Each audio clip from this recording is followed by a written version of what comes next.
Nu schulen herian heaven riches ward, met u das Mächte en his modje dank.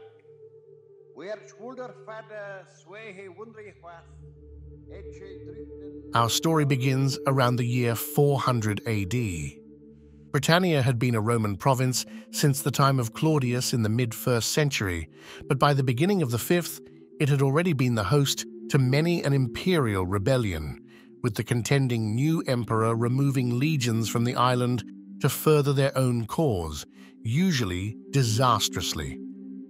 By the first decade of the century, the Western Empire was reeling from attacks, which culminated in 410 with the sack of Rome by Alaric and the Visigoths. The empire was essentially finished at this point, but it took another 66 years for it to become official. By this time, the legions had already been removed from Britain by rival emperors. At the time, it was probably viewed by the locals as a temporary measure, but it proved otherwise. We enter a 30 to 40-year period about which little can be said, save for a few brief glimpses. In about 429, a continental bishop, Germanus, is sent to Britain to combat an outbreak of heresy in the local churches. He is said to have scared off an army of Saxons and Picts by having the outnumbered troops he was with shout hallelujah 3 times to sound like a larger force. This is said to have occurred in the north of Wales, and the story is preserved in the Vita Germani, written in about 480 in Lyon. For the events to come during this period, there are 3 main sources. The first is a polemic sermon named On the Ruin of Britain, written possibly in Brittany by the British monk Gildas, perhaps in the 540s. It is not a work of history, but an attack on sinful rulers in Britain, but it does contain possible historical information about the Saxon invasions of the preceding century. Next is the ecclesiastical history of the English people, written at Jarrow by the monk Bede, completed about 731.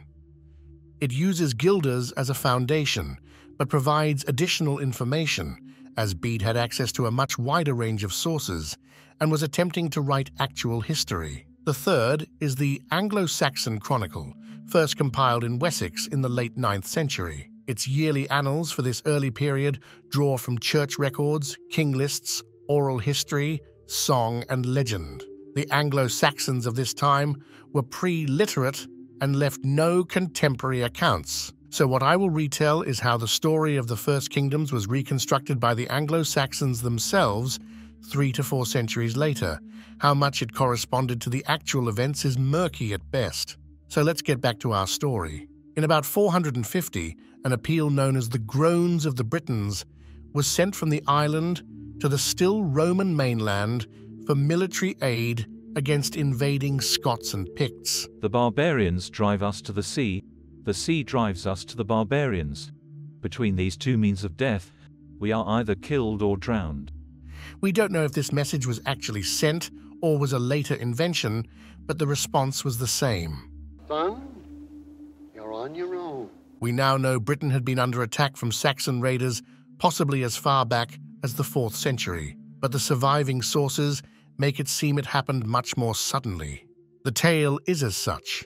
It may have been as early as 430 that a local British leader known as Vortigern sent for foreign mercenaries to aid him against the invaders, who then settle on the island of Thanet. It may be possible that Vortigern was a later creation, an umbrella term to represent many events and players, but it's what we have. And just where are these mercenaries coming from? According to Bede, they are Angles, Saxons, and Jutes, which correspond to these areas on the map: Denmark, northern Germany, and the lowlands. It may not have been that neat and tidy, but it's close enough. The traditional date of 449 is stated as when Vortigern allowed 2 Jutish brothers, Hengist and Horsa, to land at Thanet. Burn it all. Such is still the popular perception. Thank you, Gildas and Bede. Your work is done. That Hengist and Horsa means stallion and horse does make one question the veracity of their story. Maybe they're later creations, maybe they just had cool nicknames. We cannot know. In 450, Hengist founds the Kingdom of Kent, whatever that means. By 455, they had turned on their British employers, which may correspond to the timing of the Groans of the Britons letter mentioned earlier. In the Anglo-Saxon Chronicle, several battles are noted. 455, the Battle of Aylesford, Vortigern is beaten by Hengist, but Horsa is killed, and Vortigern is not mentioned again. 457, the Battle of Crayford, where now Hengist is joined by Esk. His son, maybe? It's a bit unclear. The Britons are driven from Kent regardless. 466, the Battle of Whippeters Fleot. Hengist and Esk seem to have suffered a defeat, but 12 British leaders are killed. But they're back in 473 at an unknown place and with a better outcome. The entries in the Chronicle are this sparse, and perhaps the readers were reminded of songs and stories now lost to us. Imagine if I say, and in this year Aragorn fought at Helm's Deep. Think of the images it conjures. 477 brings a new player onto the board with the landing of Aella, possibly at Selsey, and the founding of Sussex. Later sources call him the first overlord of the Anglo-Saxons, the Bretwalda, but he would not have been called that in his own time. 2 battles are recorded, one in 485, and in 491, Aella and his son Sissa take the old Roman fort at Anderetum. Over in Kent, Hengist seems to have died in 488, and Esk now takes leadership. Unbeknownst to anyone, 2 great medieval kingdoms were being created at this time. On the continent, Clovis I was uniting the Franks under one ruler, and in 495 Cerdic lands at Southampton, from which the Kingdom of Wessex marked its beginning. We will return to Cerdic soon. In about the year 500 was the Battle of Mons Badonicus, fought at a now unknown location, in which it is said the defeated Saxons were stopped for a generation. Gildas names a British leader, Ambrosius Aurelianus, active at this period, but doesn't connect him with the battle. Only centuries later does Ambrosius become equated with King Arthur, and the rest is not history. King of the who? The Britons. Who the Britons? If there was a Dark Ages, and recently there are some who argue it wasn't that bad, really, then the 6th century certainly qualifies. Sure, there were still nice things being made, but that was far, far away. In Britain, the historical lights grow very dim indeed. So in about the year 500, there is the Battle of Mons Badonicus, stopping the Anglo-Saxon advance for a generation. In Kent, we have Esk. After Aella, we have no information about Sussex for a century and a half. And as the Anglo-Saxon Chronicle is a Wessex creation, it focuses on the doings there more than anywhere else. So what does it have to say? Well, frankly, Philip, it's a tangle. We had Cerdic landing in 495, laying the groundwork for the future Wessex and ultimately today's British monarchy. Cerdic appears to have a Celtic name, but that's all we know. If he existed at all, there is obviously much more to his story than the glimpses we get would indicate, but hey, Dark Ages. 501, someone named Porter lands, conveniently at Portsmouth, a coincidence that sounds just a bit too neat. They kill a young Briton of noble rank. 508, Cerdic and his son, or possibly grandson Kinric, kill a British king, Natanleod, about whom nothing else is known, at perhaps here. 514, the West Saxons come to Britain, led by Stuff and Wietgar, said to be nephews of Cerdic.